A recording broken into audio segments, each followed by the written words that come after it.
말씀 보도록 하겠습니다. 누가복음 21장 1절에서 4절의 말씀입니다. 누가복음 21장 1절에서 4절의 말씀 우리 함께 읽도록 하겠습니다. 예수께서 눈을 들어 부자들이 헌금함에 헌금 넣는 것을 보시고 또 어떤 가난한 과부가 두 렙돈 넣는 것을 보시고 이르시되 내가 참으로 너에게 말하노니 이 가난한 과부가 다른 모든 사람보다 많이 넣었도다. 저들은 그 풍족한 중에서 헌금을 넣었거니와 이 과부는 그 가난한 중에서 자기가 가지고 있는 생활비 전부를 넣었느니라 하시니라. 아멘. 오늘 대면과 비대면으로 예배하신 우리 모든 성도님들에게 하나님의 은혜와 평강이 있기를 간절히 소망합니다. 그런데 우리가 이렇게 평안한 가운데 예배할 때 그렇지 못한 일도 있음을 기억했으면 좋겠습니다. 우크라이나에서는 전쟁이 일어나고 있지요. 한 사진을 봤습니다. 전쟁통에서 갓 태어난 아기였습니다. 그 사진의 제목은 이거였습니다. 전쟁통에서 희망이라는 것입니다. 정말 그곳에 희망이 솟아나기를 간절히 소망합니다. 하나님께서 전쟁 속에 있는 모든 이들에게 평화를 주시기를 간절히 원합니다. 오늘 말씀은 이전 교회에서 마가복음으로 성경 공부할 때 언급했던 말씀입니다. 마가복음의 말씀을 평행본문인 누가복음의 말씀을 가지고 앞뒤 전후 문맥을 가지고 설교 말씀을 전하고자 합니다. 말씀을 전하도록 하겠습니다. 오늘 설교 제목은 보시고입니다. 즉 보다라는 거죠. 우리는 인생을 살면서 어떠한 시각으로 세상을 보느냐에 따라서 그리고 우리의 행동과 삶이 달라지게 되어 있습니다. 그래서 관점, 세계관, 가치관 할 때 이 관이라는 글자가 한문으로 하면 한자란다면 볼관자라는 것이죠. 우리 시선이 어디에 있느냐에 따라서 나의 관점, 나의 가치관, 나의 세계관이 달라진다는 겁니다. 오늘 본문도 짧은 구절 속에서 보시고라는 단어가 2번 등장합니다.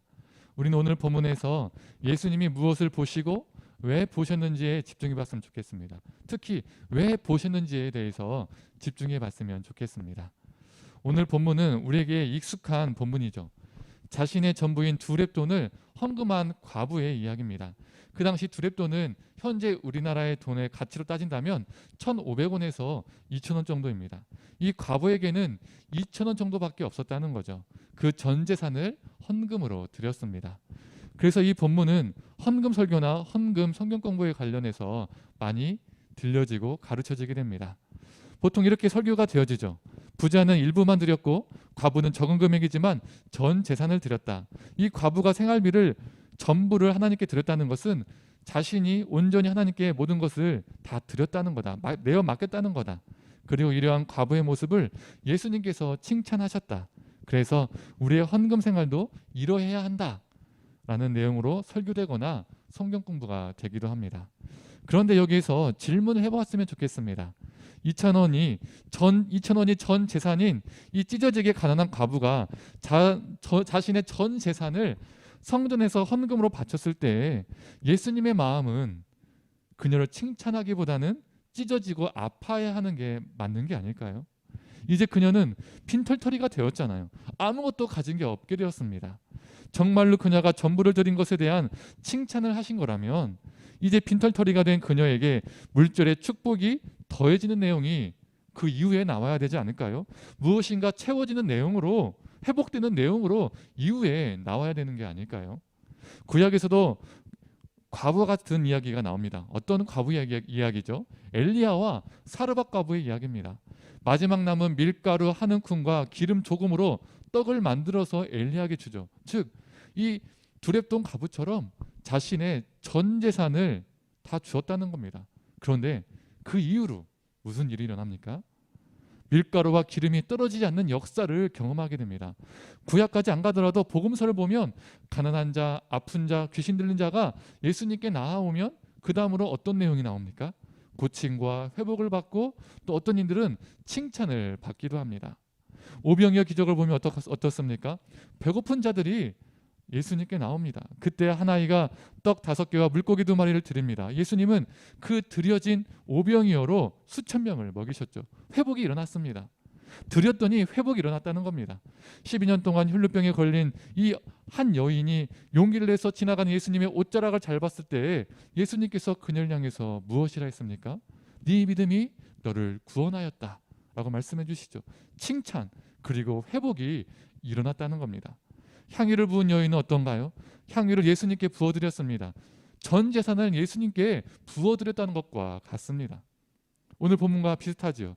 마치 오늘 본문 속에서 나오는 과부처럼 자신의 전 재산을 드린 겁니다. 누가복음에서는 예수님이 이 여인에게 무엇이라 말씀하시냐면 네 믿음이 너를 구원하였다라고 말씀하십니다.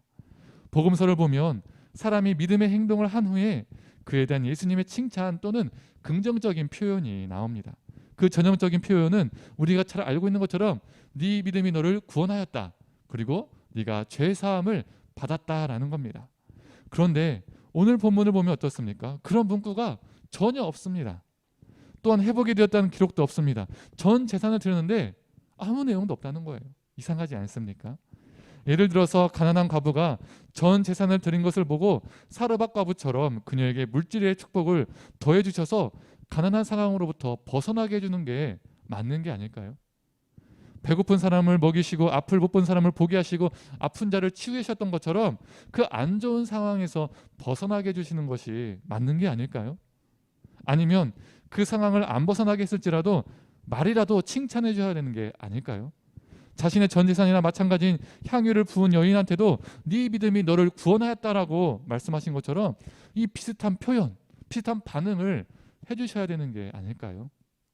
그런데 그 전형적인 표현도 나오지 않습니다.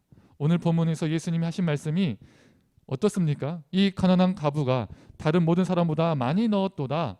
저들은 그 풍족한 중에서 헌금을 넣었거니와 이 과부는 그 가난한 중에서 자기가 가지고 있는 생활비를 전부 넣었느니라 라는 이 말씀은 감탄사가 전혀 나오지 않습니다. 그냥 평서문입니다. 예수님이 전형적으로 일반적으로 하시는 칭찬의 표현이 아니라는 겁니다. 남에게 귀감이 되게 칭찬 정도는 해줘야 되는 게 아닐까요? 왜 이런 내용이 오늘 본문에서는 없을까요?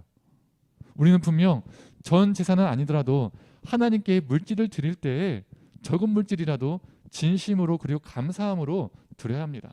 그게 100원일지라도요. 그냥 기계적으로 형식적으로 수동적으로 아무런 의미 없이 내는 것이 아니라 우리의 진정성이 들어가야 한다는 겁니다. 그런데 오늘 본문이 정말 헌금을 잘 해야 된다는 그런 내용일까요? 우리는 이 본문을 볼 때 지금까지 이 여인처럼 헌금을 잘 들어야 된다는 그 시각으로 늘 이 두렙돈의 여인의 본문을 읽었고 해석했고 적용했습니다. 이는 앞뒤 문맥을 파악하지 않고 오는 데 생기는 오류입니다. 우리가 성경을 볼 때 앞뒤 문맥을 파악하지 않고 보게 된다면 본래 의미와 정반대의 의미로 본문이 해석되기가 정말 쉽습니다. 정말 위험한 것이죠. 쉬운 예로 무엇이 있습니까? 욥기 말씀 있지 않습니까? 제가 대표적으로 잘못된 해석을 들 때 이 욥기 말씀을 듭니다. 내 시작은 미약하였으나 내 나중은 창대하리라. 예전에 이 구절이 정말 인기가 많았습니다. 가정의 가게에 붙이고 축복의 말씀으로 받아들였죠. 그런데 이 구절은 실제 본문 상황에 있어서는 축복의 말씀이 아닙니다. 욥의 친구들 중에 한 명이 욥을 정죄하는 가운데 욥을 비꼬는 말로 한 내용이라는 겁니다. 본래 의미와 정반대의 의미로 우리가 일상 속에서 사용한다는 겁니다. 본래 성경은 장과 절로 나누어지지 않았었습니다. 후대에 누군가가 장으로 나눴고 또 그 후대에 누군가가 또 절로 나눴다는 겁니다. 다 딱딱딱 끊었다는 거죠. 그래서 성경을 볼 때 앞뒤 문맥을 흐름 속에서 보기보다는 딱딱 끊어서 장과 절로 다 끊어서 성경을 보는 경우가 우리에게 생길 때가 있다는 겁니다. 우리가 일반적인 소설이나 수필을 읽을 때 어떻습니까? 앞뒤 문맥을 보면서 그 정황 속에서 글을 읽습니다. 그래야 저자가 말하고자 하는 의도를 제대로 파악할 수 있다는 거죠. 그런데 성경은 앞뒤 문맥을 무시하고 욥기의 예시처럼 딱딱 끊어서 읽을 때가 너무 많이 있다는 겁니다. 그렇다면 오늘 본문의 앞 내용은 무엇일까요? 20장 45절에서 41절을 보면 성전에서 예수님이 제자들을 가르치시는 중에 서기관들의 부패한 모습을 백성들과 제자들에게 말씀하고 계시는 내용이 나옵니다. 그 내용이 뭐냐면 이런 말입니다. 예수님께서 제자들에게 서기관들을 삼가라. 그들은 과부의 가산을 삼키며 외식으로 길게 기도하니 그들이 더 엄중한 심판을 받을 것이다 라고 말씀하십니다. 그리고 오늘 본문이 나옵니다. 성전에 있는 헌금함을 향해서 앉으셔서, 마가복음에는 앉으셨다라고 말씀하고 있습니다. 앉으셔서 부자와 가난한 과부가 헌금한 모습을 보셨습니다. 그리고 그 과부는 자신의 전 재산인 두렙돈을 바쳤습니다. 그리고 오늘 본문 다음으로 나오는 내용은 사람들이 성전을 가리키면서 성전이 아름다운 돌과 봉헌물로 꾸민 것에 대해서 감탄을 하니 예수님께서 성전이 돌 위에 돌 하나도 남지 않고 무너질 것이라고 선언하셨습니다.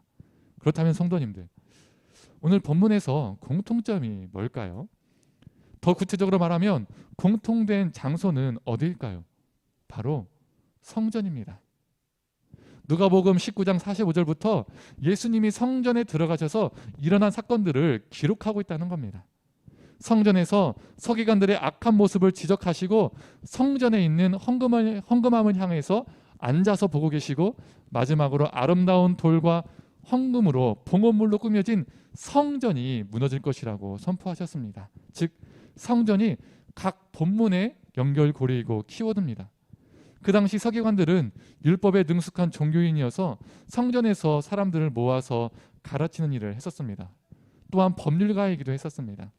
예수님 당시 예루살렘 성전은 헤로드 왕이 46년간 백성의 고유를 뽑아서 세운 성전인데, 건축 자금을 충당하기 위해서, 성전의 그 건축 자금을 충당하기 위해서 성전법을 만들어서 억지로 백성들에게 돈을 내도록 했습니다. 즉 착취했다는 것이죠. 그 당시 성전세, 즉 헌금을 내지 않으면 부정한 자, 죄인으로 취급을 받았습니다. 사람들은 울며 겨자 먹기로 과도한 금액을 낼 수밖에 없었지요. 죄인 취급, 부정한 사람 취급을 받는 것이 두렵기 때문입니다. 그 당시 죄인으로 부정한 사람으로 취급받는다는 것은 공동체 안에서 도태되는 것이고 하나님 나라와 멀어지는 것이고 하나님의 백성의 자격을 박탈당한다는 것이었습니다. 구원받을 자격이 없는 그런 존재가 된다는 것이죠. 헌금을 내지 않으면 그렇게 될 것이라고 두려움을 주었다는 겁니다. 신앙이라는 이름으로 사람들에게 두려움을 조성하고 헌금을 내도록 했던 것이죠. 그 역할을 누가 했을까요?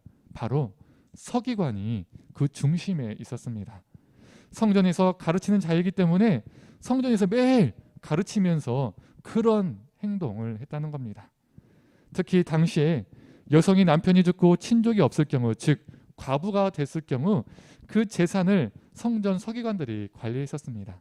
그래서 서기관은 과부가 된 여인들의 재산을 관리하면서 생활을 돕도록 했습니다. 법률가이기도 했기 때문에 법적으로 과부의 경제를, 그 생활을 보호해 주었던 것이죠. 그런데 문제는 서기관들이 제사장들과 결탁하고 과부들의 재산을 가로채서 자신들의 마음대로 사용했다는 겁니다. 요즘 말로 하면 꿀꺽했다는 거죠. 20장의 내용처럼 과부의 가산을 삼켰다는 겁니다.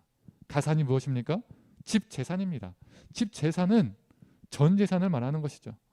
이처럼 서기관들은 과부들의 전 재산을 착취했었습니다. 그래서 예수님은 성전에서 일하는 서기관들을 조심하라라고 경고했던 것이죠. 그리고 바로 다음 내용으로 오늘 본문인 성전에서 가난한 과부가 전 재산인 두렙돈을 헌금합니다. 그 장면을 예수님과 제자들 그리고 군중들이 봅니다. 그리고 또 그 다음 내용으로 사람들이 바친 헌금으로 꾸며진 성전이 무너질 것이라고 예수님이 선언하셨습니다. 그렇다면 성도님들, 오늘 본문을 우리가 어떻게 바라봐야 할까요? 어떻게 보느냐가 중요하다고 했지요. 조금 더 제가 쉬운 예를 들어보도록 하겠습니다.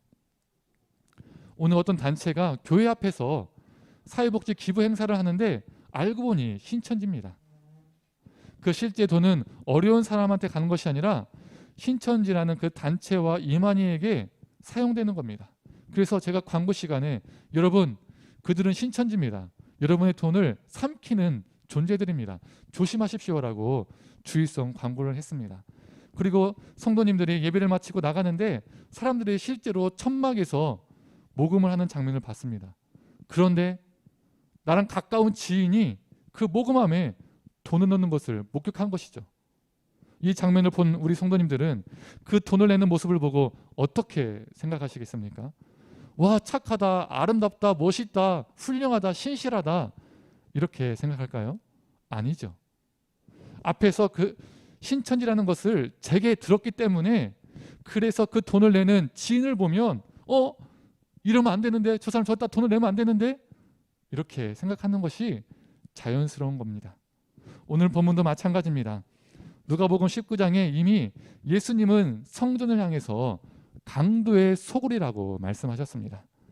예수님은 강도의 소굴이 된 성전에서 일하는 서기관들 향해서 그들은 과부의 전 재산을 착취하는 자들이니 조심하라, 즉 강도들이니 조심하라라고 말씀하신 뒤에 성전의 헌금함 앞에서 앉아서 헌금함을 바라보셨습니다. 그런데 때마침 한 과부가 자신의 전 재산인 두렙돈을 내는 것을 봅니다. 그 장면을 제자들과 군중들도 함께 보았습니다. 앞뒤 상황상 제자들과 군중들은 어떤 생각을 하게 될까요? 과부의 전 재산을 착취하는 성전의 서기관을 주의하라는 예수님의 말씀을 이미 들었고, 자신의 전 재산을 강도의 소굴이 된 그 성전에 내는 과부를 본 사람들이 멋있다, 전 재산을 드리고 아름답다, 저 과부 훌륭하다, 그렇게 하나님께 아낌없이 드리는 거야 라고 생각했을까요? 아니겠죠. 두렙돈 남은 것도 이미 서기관들이 그녀의 가산을 다 삼켜서 두렙돈만 남은 것이라 생각했겠죠. 신앙이란 이름으로 착취당하는 불쌍한 과부의 모습을 보았을 겁니다. 예수님이 조금 전에 서기관들은 과부의 재산을 삼키는 자라고 했는데, 저 과부가 성전에서 자신의 전 재산을 내는구나, 강들의 소굴의 그 성전에서 착취를 당하고 있구나라고 하면서 애석하고 한탄했겠지요. 그 여인은 진심으로 드렸을 수도 있습니다. 그런데 그러한 순수한 마음을 이용해서 물질을 착취하는 서기관들과 종교 지도자들의 실상을, 그리고 물질로 타락한 성전의 모습을 예수님은 제자들과 백성들에게 보여주고자 했던 것입니다. 2절에 나오는 두렙돈을 넣었다에서 넣었다라는 단어가 헬라어로 에발레라는 단어입니다. 원어가 발루라는 단어인데요, 놓다라는 의미도 있지만 던지다, 밀어 넣다라는 의미를 가지고 있습니다. 정성스럽게 헌금함에 놓은 것이 아니라 헌금함을 향해서 던졌다는 겁니다. 그 두렙돈을 밀어 넣었다는 겁니다.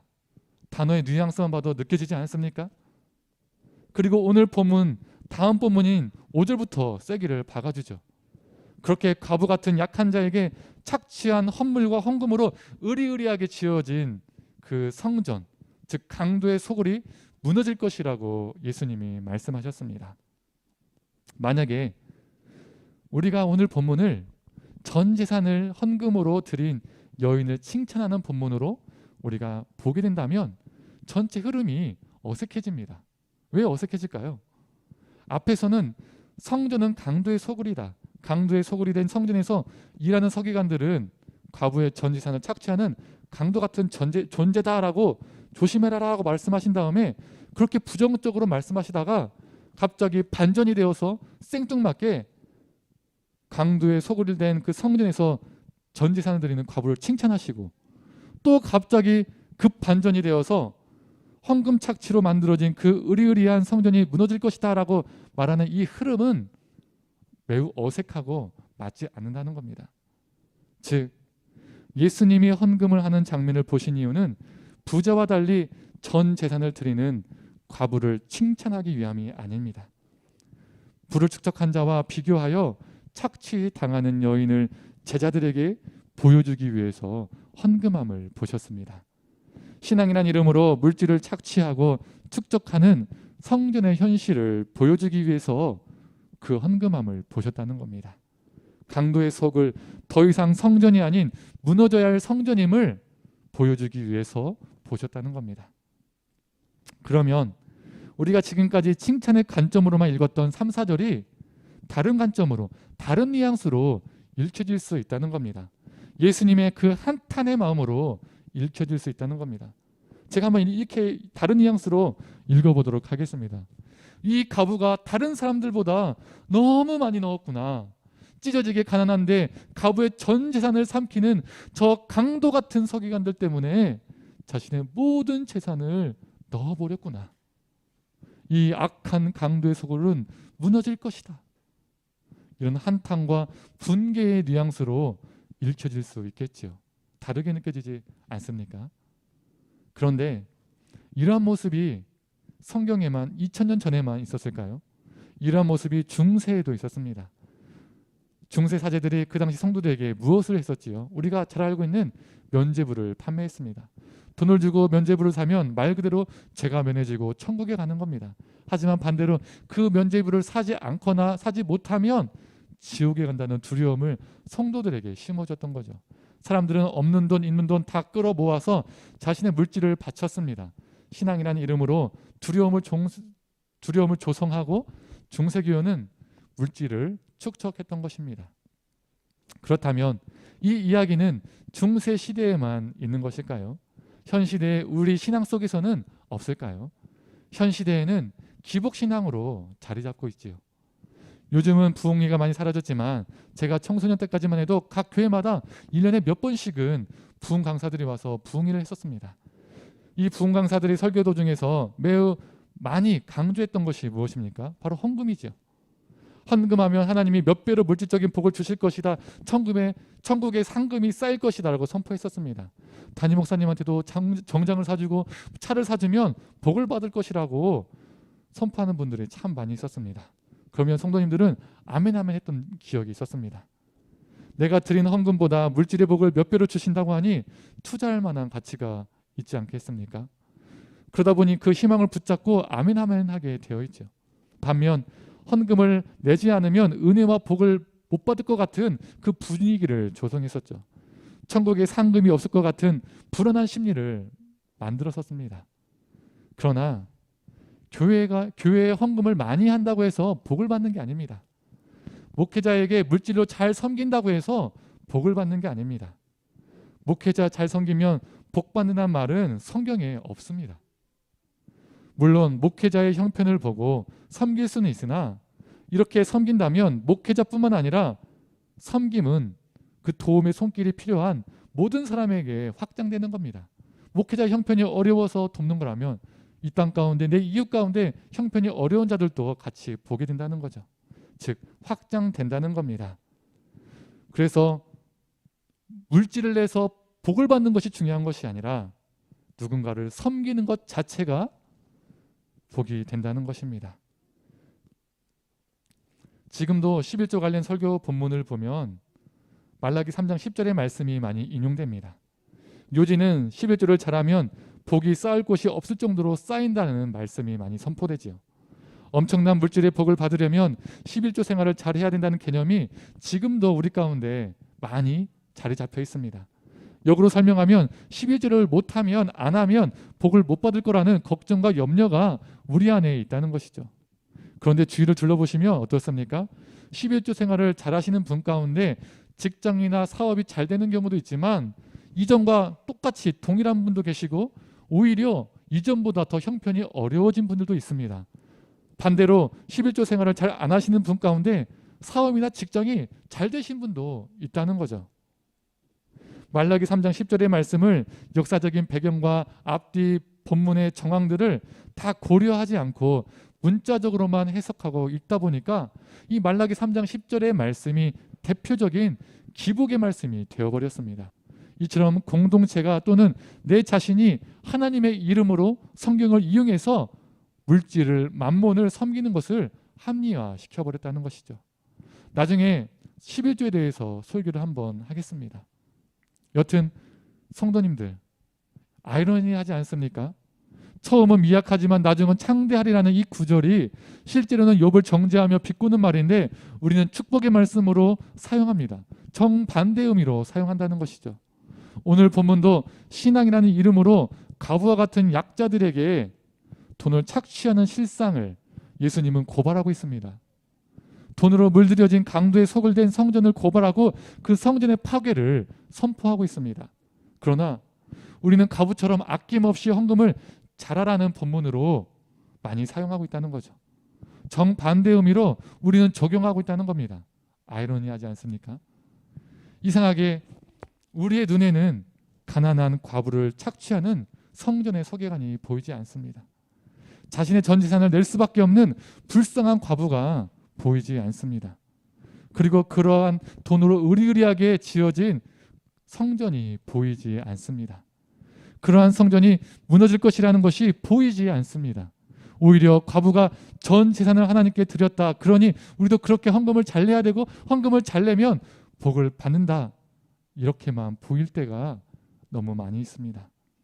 그러나 예수님이 그 과부를 보신 이유는 그게 아니었습니다. 제자들에게 우리에게 헌금을 잘 내라고 그러면 복을 많이 받는다라고 가르쳐 주시기 위해서 헌금을 보신 게 아니었습니다. 예수님은 강도의 소굴이 된 성전에서 고통당하는 과부를 보고 계셨습니다. 우리도 이 예수님의 시선이 필요합니다. 함께하는 교회의 시선도 예수님의 시선과 같기를 간절히 소망합니다. 물질을 축적하는 교회가 아니라 재정을 흘려보내는 교회, 과부와 같이 연약한 자를 바라보며 함께 아파하고 섬기는 교회, 생명을 흘려보내는 교회가 되기를 원합니다. 국민은행 헌금 계좌와 미션 펀드를 통해서 이번 2월 헌금이 156만 원이 들어왔습니다. 그래서 피조물의 생명을 위해서 일하는 기독교 환경단체인 기독교 환경운동연대에 16만 원을, 인도네시아에서 선교 사역을 하는 통합직 총회 선교사인 김상수 선교사님께 20만 원을, 노숙인 사역을 하고 있는 프레이포유라는 단체에 20만 원을, 그리고 군포에 있는 청년 소상공인 모류뷰가 있습니다. 이 모류뷰는 그 수익으로 필리핀의 빈민가를 돕고 있습니다. 코로나로 소상공인들이 많이 어렵기 때문에 모류뷰에 50만 원을, 마지막으로 물질적 후원을 한다면 조금 더 공부에 집중할 수 있는 대학 청년에게 50만 원을 후원했습니다. 이번 2월 헌금에는 목회자 사례를 따로 할당하지 않았습니다. 2월에 이런 저런 방법으로 일용한 양식을 먹여주셨기 때문입니다. 그리고 헌금이 교회 밖이 아니라 안으로 사용될 때는 사람을, 영혼을 세우고 돌보는 데 사용될 것입니다. 적은 숫자일지라도 성도가 구성되고 적은 액수일지라도 어느 정도 일정한 금액이 나오게 된다면 그 금액에서 교육전사를 세우고 어린 영혼들을 돌보고 싶습니다. 보통 개척교회에서는 교육전사를 세우는데 엄두를 내지 못합니다. 그러나 함께해야 하는 교회는 가능하다고 봅니다. 건물 임대비가 교육전사 사례비보다 훨씬 더 많이 나갑니다. 그런데 함께하는 교회는 건물 임대비나 수많은 행사들로 인한 운영비가 나가지 않기 때문에 지금 당장은 아니라도 후에 충분히 가능하다고 봅니다. 성도들이 드리는 헌금은 먼저는 하나님께 드린 것이고, 두 번째로 그 하나님께 드린 물질은 성도들의 피와 땀과 노력으로 이루어진 것이기 때문에 선하게 사용되어야 합니다. 함께하는 교회 재정이 앞으로 매월 어떻게 채워질지는 모르겠습니다.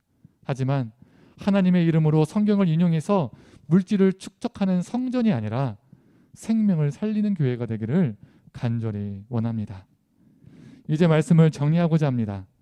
우리 그리스도인들은 예수님의 재림을 기다리는 사람들입니다. 우리 모두 하나님의 심판대에 서게 되어 있다는 것이죠. 그렇다면 우리는 재림의 신앙을 가지고 어떻게 살아가야 할까요? 마태복음 25장은 재림장 심판 비유장이라고 합니다. 우리가 잘 알고 있는 세 가지 비유가 있습니다. 그 중에 하나 양과 염소의 비유입니다. 양과 염소를 구분하죠. 양은 우편에, 염소는 좌편에 두십니다. 이 비유에도 보다라는 단어가 있습니다. 우편에 있는 사람들에게 주님이 하신 말씀입니다. 마태복음 25장 35절과 36절의 말씀입니다. 제가 읽도록 하겠습니다. 내가 줄일 때에 너희가 먹을 것을 주었고, 목마를 때에 마시게 하였고, 나그네 되었을 때에 영접하였고, 헐벗었을 때에 옷을 입혔고, 병들었을 때에 돌보았고, 옥에 갇혔을 때에 와서 보았느니라. 우편의 사람들은 보았다는 겁니다. 불쌍한 과부 같은 사람들을 보았습니다.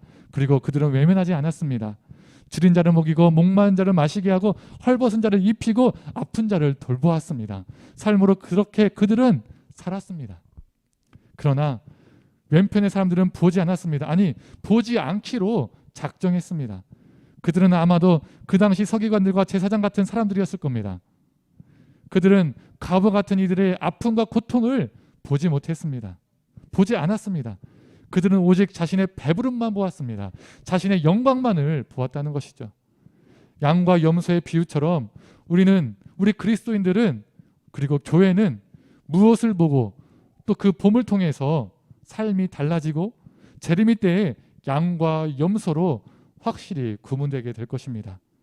우리의 시각은 우리의 가치관과 삶을 형성하기 때문입니다. 예수님이 부자와 과부를 보신 것 같이, 예수님이 양과 염소를 보신 것 같이 지금 우리도 보고 계십니다. 우리가 무엇을 보고 사는지 보고 계신다는 거죠. 우리가 수많은 말로, 수많은 행위로 그럴싸하게 포장하고 주변 사람들에게 존경받고 인정은 받을 수 있으나 하나님은 우리의 진짜 중심을 보신다는 겁니다. 물질을 바라보며 하나님을 도구로 섬기고 있지는 않은지, 진정으로 하나님을 바라보며 이웃을 바라보며 살아가고 있는지 우리 하나님은 보고 계십니다. 서기관같이 신앙이란 이름으로 우리의 배를 채우는 자가 아니라 우편의 사람이 되기를 원합니다. 우리 개개인이, 그리고 우리 교회가 가부와 같이 헐벗고 줄이고 아프고 가난한 자들을 바라보며 소망을 주는 교회, 그리고 소망을 주는 삶, 그러한 공동체와 우리가 되기를 간절히 소망합니다. 세상을 향해서 만문을 전파하는 교회가 아니라 참된 양식인 예수 그리스도를 먹이는 그러한 우리의 삶과 우리 공동체가 되기를 간절히 원합니다. 이 시간 함께 찬양하며 기도하겠습니다.